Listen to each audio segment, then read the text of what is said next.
Hello student, आपका science think academy में स्वागत है। आज का हमारा विषय है कक्षा 12 नैतिक योग तथा खेल एवं शारीरिक शिक्षा। यानी शारीरिक शिक्षा एवं खेल कूद का पेपर होता है जिसमें 50 नंबर लिखित होते हैं, 50 नंबर प्रयोगात्मक होते हैं। प्रयोगात्मक के अंतर्गत आपको पीटी और खेल कूद कराए जाते हैं। जो ये बोर्ड में एक अनिवार्य विषय है। आपकी मार्कशीट में इसका नंबर चढ़ा रहता है लेकिन जुड़ता नहीं है, जिस पर मार्कशीट पर कोई असर नहीं पड़ते हैं। लेकिन अगर ये न रहे तभी मार्कशीट अधूरी समझी जाती है।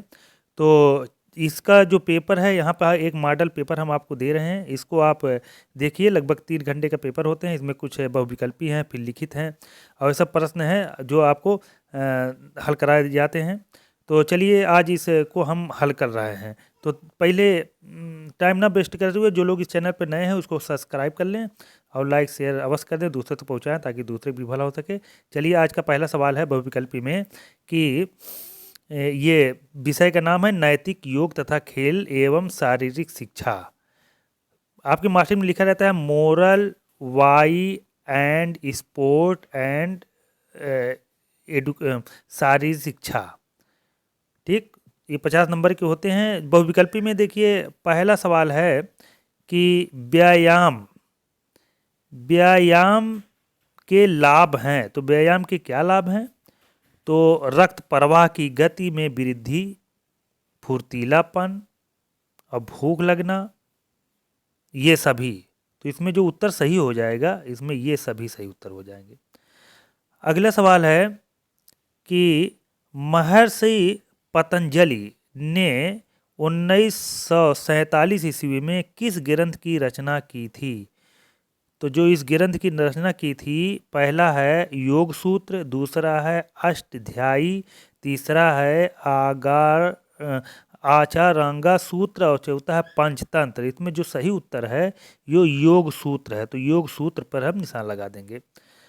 अगला क्वेश्चन है कि क्रिकेट में प्रयुक्त बैट की लंबाई व चौड़ाई होती है क्रमशः कितनी होती है? पहला है 38 और 4.25, खा है 40.5, गा है 38.3 और घा है 30.3। तो इसमें जो सही उत्तर है ये पहला है ना, 38 और 4.5।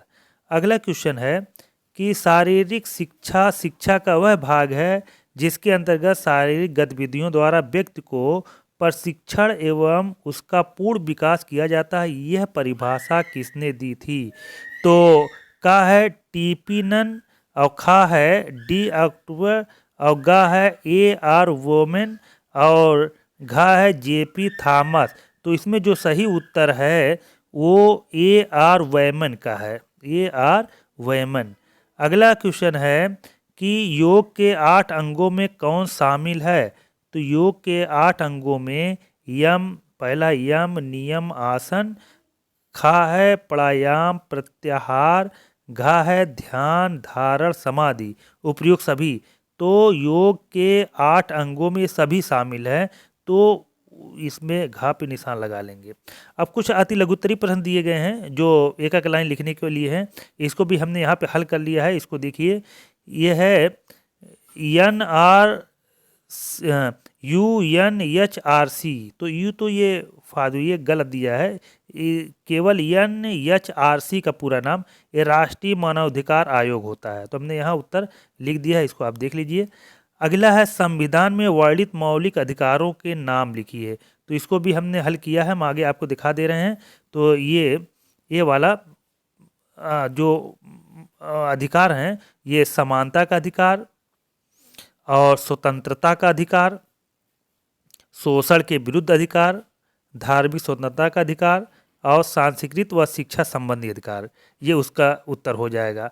फिर अगला क्वेश्चन क्या पूछ रहा है कि अगला है कि वेवन पावर लाइन सेवा फ़ोन नंबर बताइए।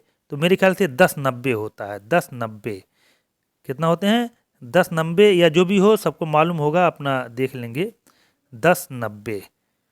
तो अब अगला क्वेश्चन है कि योग का अर्थ बताइए। तो योग का जो अर्थ है हमने यहाँ लिख दिया है जीवात्मा का परमात्मा में एकीकरण।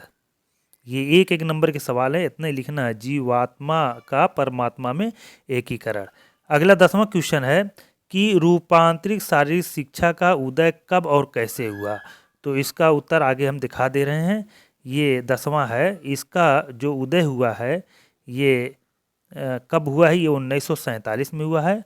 और इसका जो उदय है 1947 में, और ये आफर नामक एक अमेरिकी संगठन ने बच्चों से संबंधित शारीरिक शिक्षा के उपयुक्त नाम के लिए एक सर्वेक्षण किया, जिसके फलस्वरूप रूपांतरित शारीरिक शिक्षा को सबसे उपयुक्त माना गया।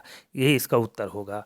अगला अगला क्वेश्चन हो जाएगा कि 11वां कि ड्रग्स निरोधक एक अंतर्राष्ट्रीय संस्था का नाम है।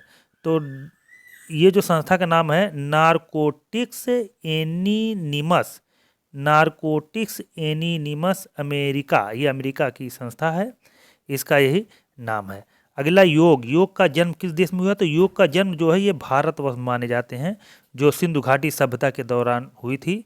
अगला है GABA और DHEA का पूर्ण नाम। तो GABA का पूर्ण नाम है गामा एमिनो ब्यूटेरिक एसिड। ये तंत्रिका तंत्र से संबंधित एक केमिकल है।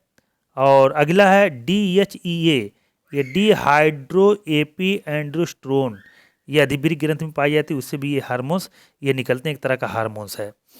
अगला है नेतृत्व की परिभाषा दीजिए। तो नेतृत्व की परिभाषा यहाँ हम आगे लिख दिए हैं। ये नेतृत्व की परिभाषा है कि नेतृत्व से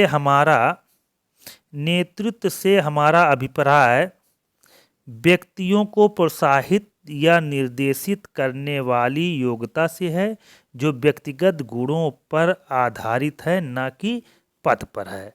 यही इसकी इतनी परिभाषा है। अगला क्वेश्चन है कि नेतृत्व हो गया। अगला है कि योग की कोई दो उपयुक्त परिभाषा दीजिए। तो योग की दो कोई उपयुक्त परिभाषा हमने आगे लिख दिया, इसको देख लीजिएगा। ये है पतंजलि के अनुसार योग चित्त वृत्ति निरोध है। अगला है वेद के अनुसार योग समाधि है ना। इम्पॉर्टेंट सवाल है, देख लीजिएगा, ये सब पूछे गए हैं। अगला है कि बैडमिंटन में महिलाओं के सिंगल्स खेल में अंकों की संख्या कितनी है। तो अंकों की संख्या 11 होती है, इसका उत्तर 11 हो जाएगा। अगला है हैंडबॉल खेल में भाग लेने वाले कुछ खिलाड़ियों की संख्या। तो हैंडबॉल खेल में भाग लेने वाले कुछ खिलाड़ियों की संख्या ये 7 होती है, कुल खिलाड़ियों की संख्या 7 है। अगला है इंटर एम्पायर खेल किस खेल स्पर्धा का नाम है। तो राष्ट्रीय मंडल खेल नाम था पहले, अब तो इंटर एम्पायर, हाँ, राष्ट्रमंडल है। अगला है योग शब्द किस धातु से। तो योग शब्द जो है युज धातु बना है, किससे, युज धातु से बना है। 20वां सवाल है रिकॉर्ड के अनुसार मौलाना अबुल कलाम आज़ाद ट्रॉफी सबसे ज़्यादा बार किस विद्यालय ने जीती। तो पंजाब विश्वविद्यालय में सबसे ज़्यादा बार जीती थी। इस तरह से एक एक नंबर के सवाल पूरे हुए। अब ये कुछ 2 नंबर के सवाल हैं।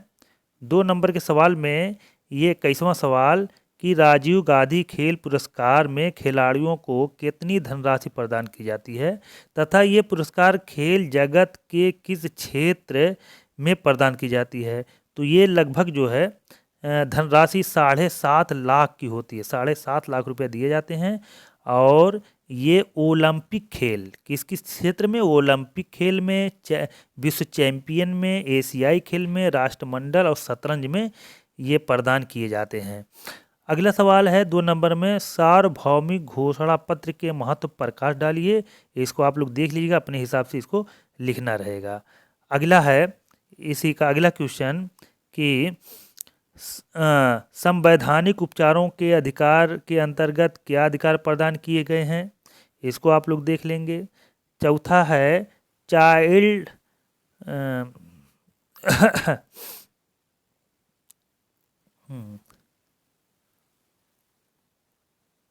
एक मिनट,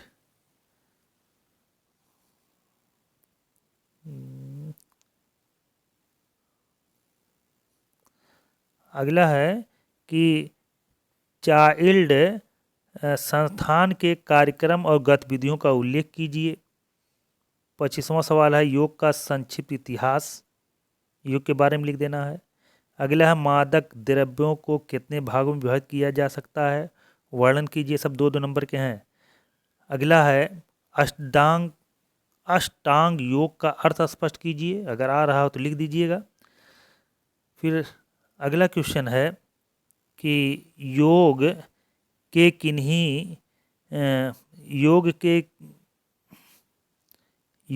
किन्हीं महत्वों का उल्लेख कीजिए। योग का कोई एक महत्व उसको उल्लेख कर देना है। 29वां सवाल है क्रिकेट में बल्लेबाज किस प्रकार आउट हो जा सकता है, लिखिए।